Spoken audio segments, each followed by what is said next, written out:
Hello, my name is Jeff Gaisley, and I'd like to welcome you to the video on dysfunctional families. I hope you enjoy it. This video is about the dysfunctional family and the child within. Both, unfortunately, are buzz phrases. Whenever one tries to describe a very complex concept, they tend to use buzz phrases, but that often causes simplification, and it also tends to cause backlashes eventually. When I use the word dysfunction or dysfunctional families, what I mean is abusive families. When I'm discussing abuse, it means abuse or not useful. In other words, there is something that is not very helpful occurring in the family system. It is much more accurate to think and talk about a continuum of any problem rather than either a problem state or a non-problem state.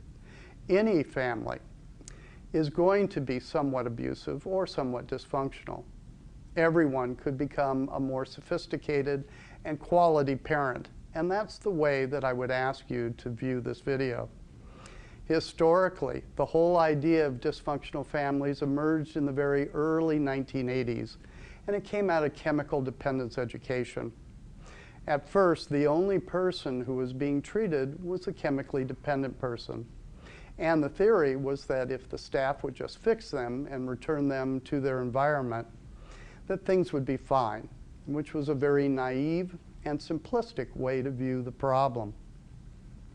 It is much more accurate to perceive problems in a systemic fashion.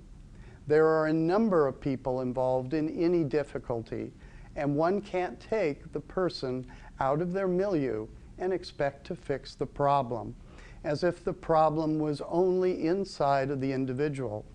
In other words, the interaction is often the problem.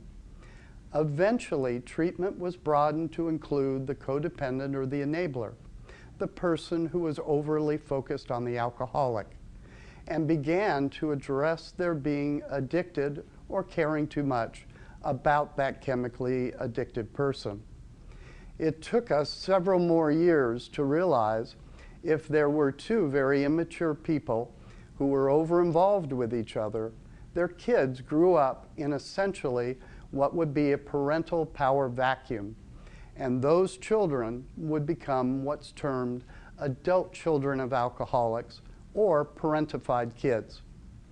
These children suffer from varying degrees of post-traumatic stress disorder because their childhood needs had to be suppressed.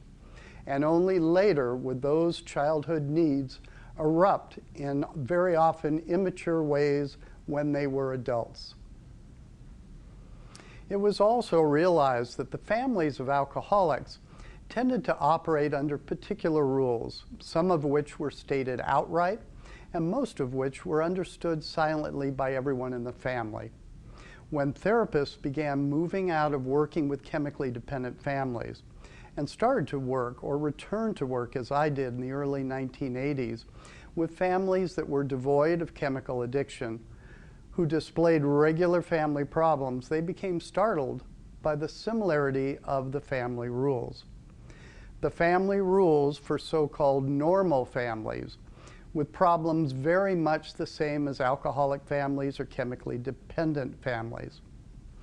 The reason for the similarity is that in our particular culture of Western society, these rules are the norm. These old shame-bound rules are embedded in the culture. These are the good old family values that are discussed so often in politics. While reading these rules, remember how it was to be a child growing up. Think of the culture or TV, the way that people act, and I think the similarity will be readily apparent. The first rule in a shame-bound family system is always to be perfect.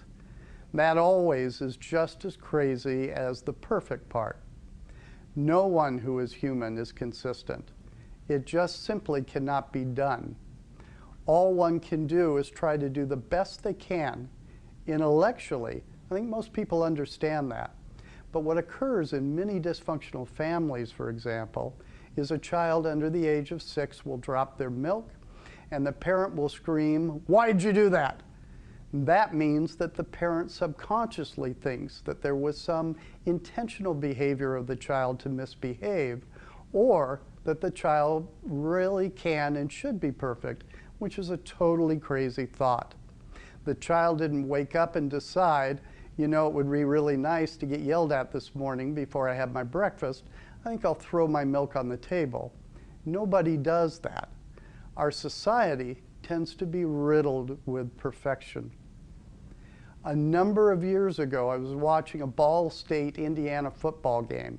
Just at the end, there was nothing to do, and I was just kicking around turning channels.